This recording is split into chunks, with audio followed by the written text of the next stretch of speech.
বলে কৃষ্ণ আমার। দেখো আমি বিচারপতি, তোমাদের বিচার করে দিই। আমি আমি সদা সর্বক্ষণের জন্য কৃষ্ণ নাম করি। বলো না নারদ কি করবে? বলে দেখো না, যে প্রভাত কালে আগে কৃষ্ণের বদন দর্শন করবে কৃষ্ণতা, প্রভাত কালে কৃষ্ণকে বদন দর্শন করবে কৃষ্ণতা।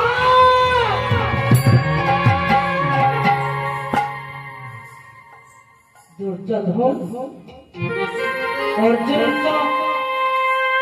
চলে গেল গৃহে, ঘুমিয়ে পড়লেন। দয়াময় তুমি নাকি কাঙালের ঠাকুর, তুমি নাকি ভক্তের ভগবান, তুমি নাকি দয়াময়, তুমি নাকি ভক্ত সেবা না করলে তুমি নাকি সেবা করো না। দয়াময় তুমি বিচার করো, বিচার করো।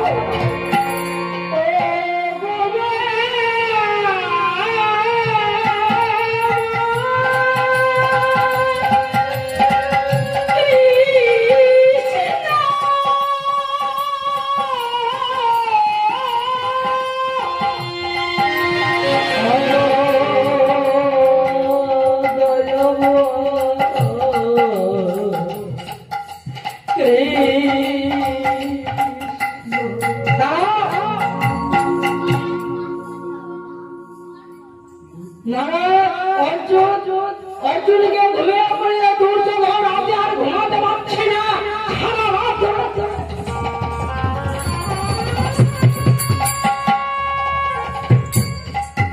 কখন ভোর হবে। দুর্যোধন ভোর হতেই না হতে প্রভু কুঞ্জের মাঝে গিয়ে প্রবেশ করে বলেছিল, ভগবান আচ্ছা মানুষ ঘুমিয়ে থাকলে উঠে মাথার দিকে লক্ষ্য করে না পায়ের দিকে বলা জানি তাই হরে কৃষ্ণ কোন দিকে? মাথার দিকে। না ভুল বললেন, বাবা বলেছে মাথার দিকে। আমি লম্বা হয়ে ঘুমিয়ে আছি, আচ্ছা উঠবো কোন ভাবে? পার দিকে, তাই না বাবা? হরে কৃষ্ণ। তাহলে যে কোনো ব্যক্তি সে আবার এখন দিতে হলো, সে ঘুম থেকে উঠলে চায়ের দিকে দেখায় না।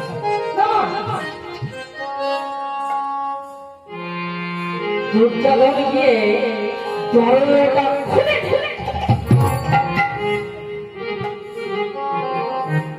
খড়ের উপর রেখে ফটফট করে প্রভুর কুঞ্জের মধ্যে প্রবেশ করেছে।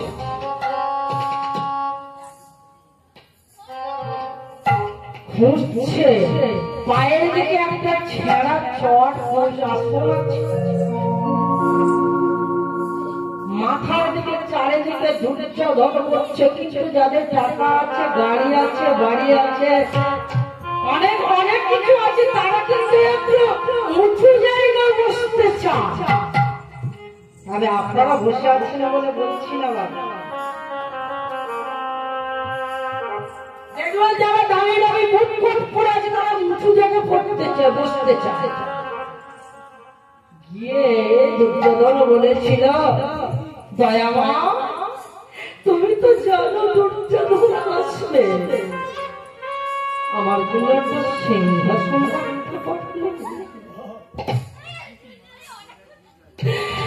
এমন সময় কাঁদতে কাঁদতে চমৎকার ভাবে প্রহার হয়ে গেছে। তুমি আমার আছো হবে না, তুমি দুর্যোধনের ভাগ্য হয়ে যাবে। সত্যি তাই তো, আমার কৃষ্ণ কৃষ্ণ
কৃষ্ণ কৃষ্ণ বলে কাঁদছে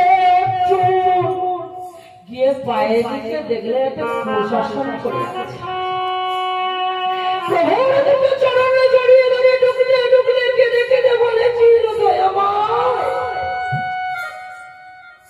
আর দুটা ধরো খুঁজতে খুঁজতে ছোট্ট সিংহাসন চেয়েছে সিংহাসনে পেয়ে যে সবাই প্রভুর মাথা আছে সেই মাথা সবাই পায়ের উপর দাঁড়িয়ে নাড়া দিচ্ছি আর পায়ের ধুয়ে ফেলে গুলো ঝরঝর করে ভগবানের মাথায় ঝরঝর করে ধুলো গুলো সব ভগবানের মাথায় পড়ছে এমন সময় ভগবানের পা ধরে গিয়ে করছে করছু চোখের জল যখন চরণে পড়ে কে আমি ভগবান বললে একই হলো দুর্যোধন বলল এই একই হলো আমি তো সবার আগে এসেছি আমার ভাগ্য হলো না তুমি অর্জুনের ভাগ্য হলো বলে অহংকারে ভগবানকে তুই অহংকারী তুই কোনদিন আমাকে পাবি না তাই অর্জুনকে ভক্ত মাঝে জড়িয়ে ধরলে তেমন এই কদমে গাছের তলায় দাঁড়িয়ে 70 বছর বাবা দাঁড়িয়ে দাঁড়িয়ে করছে তুমি আমার একটা পুত্র সন্তান মানব করে প্রেমানন্দ চলে গেল 1 মাস 2 মাস 3 মাস হতে হতে যেতেই যেতেই প্রেমানন্দের স্ত্রী গরিবের সন্তান জন্মগ্রহণ করল জুতোর দোকানে গিয়ে প্রত্যেকে দিন জুতো সেলাই করে তার কর্মটা হলো উচিত ছিল তার কর্মটা হলো জুতো সেলাই ভগবানকে কেমন ভাবে পেয়েছে আমরা তো ভগবানকে দেখি আমরা ভগবানকে দেখে থাকি ভগবানকে পেতে গেলে অহংকারী হলে হবে না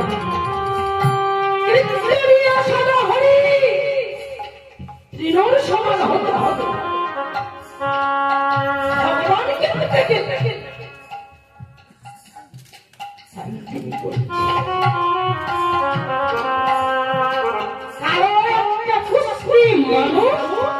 মাথায় কমলাতে কমলার চুল 1 মাস 2 মাস 3 মাস 4 মাস 5 মাস 10 মাস 9 দিন পূর্ণ হয়ে গেল প্রেমানন্দে আনন্দ হচ্ছে না এমন সময় গিয়ে বলছে আমি বহুদিন পরে আমি বাবা হব আচ্ছা 60 বছর বৃদ্ধা যদি বাবা হয় তাহলে লোক গাড়ি মানে না আপনাকে বলছি আপনি যদি 70 বছর বয়স হয় তাহলে পাড়ার ছেলেরা ট্রেন গাড়ি তো বন্ধ করবে মুছে ছেলে দেখি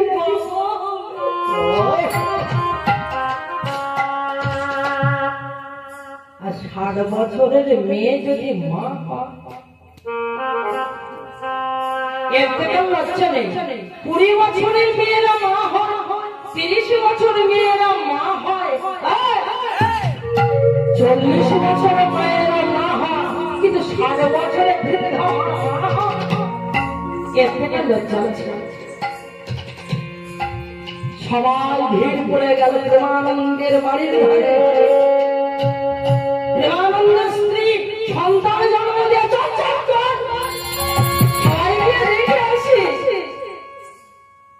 কালো একটা খুঁটে খুঁটে মানুষ গিয়ে বলছে ও প্রেমা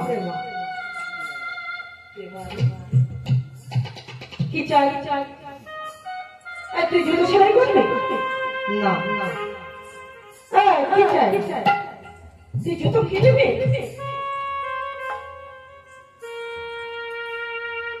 জুতো কিনবো না সেলাইও করবো না আমি একটা খবর দিতে এসেছি এইটুকু ছেলে কি খবর দিতে এসেছে? বাচ্চা ছেলে যত বড় মোংলা তত বড় কথা বলে। আমি বাচ্চা না, তুই বাচ্চা। 70 বছর বাড়াতে বলল, তুই বাচ্চা আমি চৌবাচ্চা, তুই বাচ্চা আমি চৌবাচ্চা। 70 বছর বাবাকে বলল তুই বাচ্চা, এই পঞ্চম বয়সের ছেলেকে বলল বলে আমি চৌবাচ্চা। জানতে পেরেছে?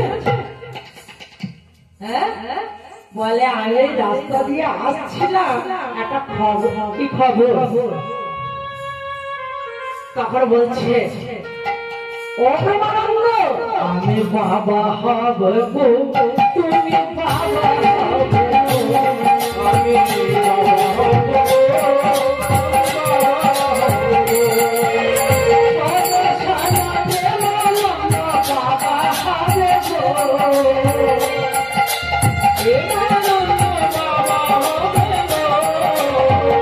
তুমি জামা করো করো, আমি ক্ষমা দিয়ে চলে যাচ্ছি। দোকানে ধাপটা ভালো, তোমার স্ত্রী সন্তান জন্ম দিয়েছে, ধাপ ফেলো, তোমার কথার আগে আমি ঝোপ ফেলে দিয়েছি। তুমি বাবা হবে গো, প্রেমা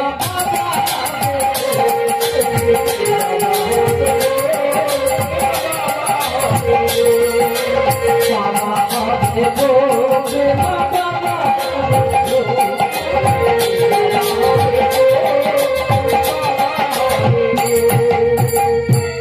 প্রেমাটা ঝাঁপ ফেলে দিয়ে ছুটে বাড়ি চলেছে। চিনতে পারছে না আমার বাড়িটা কথা।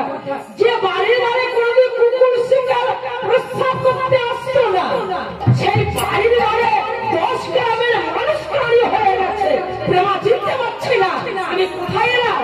আচ্ছা, লাইনে দাঁড়িয়ে সবাই দাঁড়িয়েছে, মেয়েরা কানাকানি রয়েছে। এই প্রেমার নন্দের স্ত্রী প্রভাবতী নাকি মা হয়েছে। তারপর প্রেমানন্দ বলছে এবার হয়েছে। আমি ঠিক জায়গায় দাঁড়িয়েছি। হ্যাঁ, আমার ছেলেরা আমি নাহাই দেখবো সকালে, তবে লাইন দিয়ে আর লাভ নেই। আমি সকালে আমার ছেলে দেখবো, তুমি ছেলে যদি দেখো তবে লাইনে দাঁড়িয়ে যাও। আমার ছেলে দেখতে গেলে আমি লাইনে দাঁড়িয়ে যাবো, হবে না।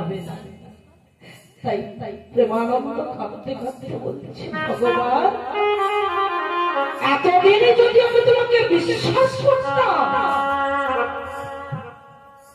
এতদিনে যদি তোমাকে ডাকতে পারতাম,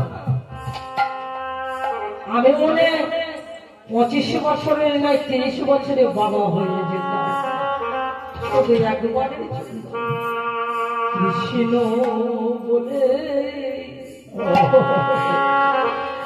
বলে কাঁদিতে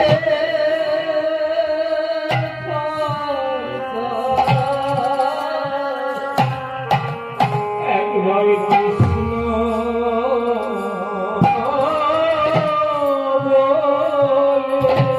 বলে কাঁদিতে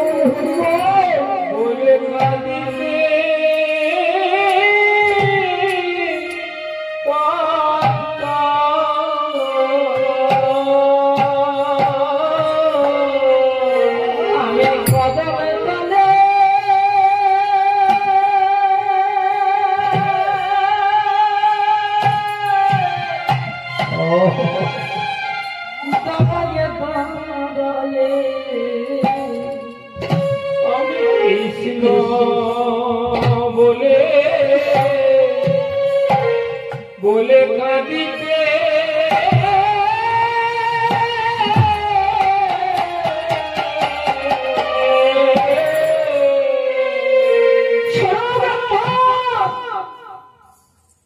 আমি কথা দিয়ে গেলাম, এই কদম গাছের তলায় দাঁড়িয়ে আমার স্ত্রী যদি সন্তান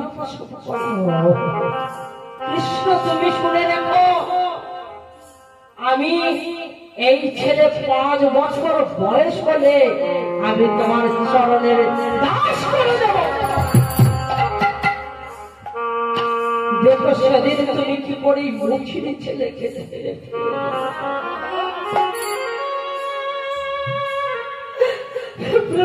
বলেছিল দয়াময়,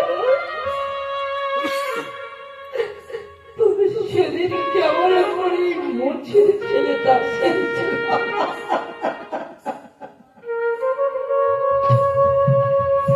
আমি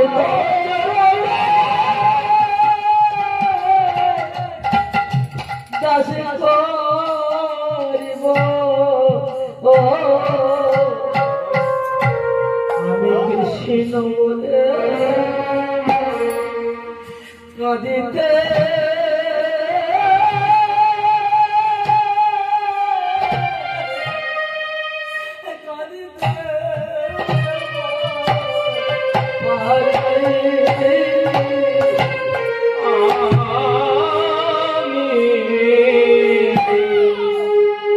আমি কৃষ্ণ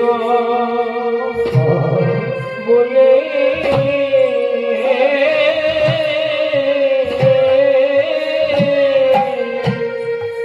আমি কাঁদিতে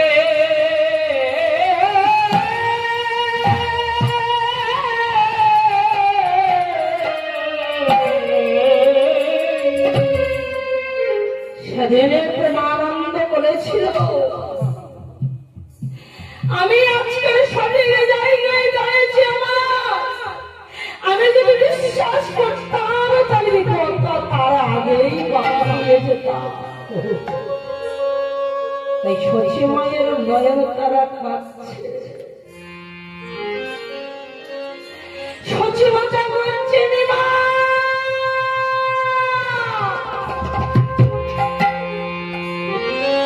ঈশ্বর চলে গেল 18 বছর বয়সে। হরিণীদের উদ্ধারের জন্য হরিনাম কীর্তন করছে।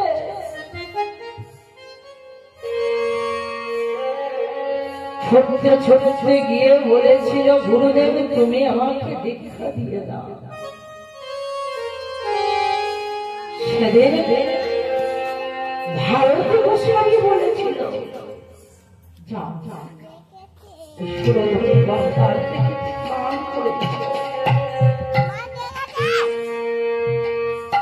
তুমি সুরধনের গঙ্গায় গিয়ে স্নান করো,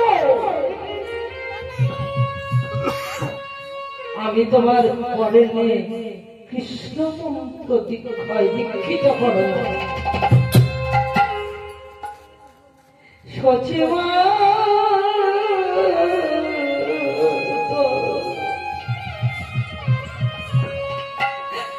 কেঁদে কেঁদে বলে ওরে নিমাই নিমাই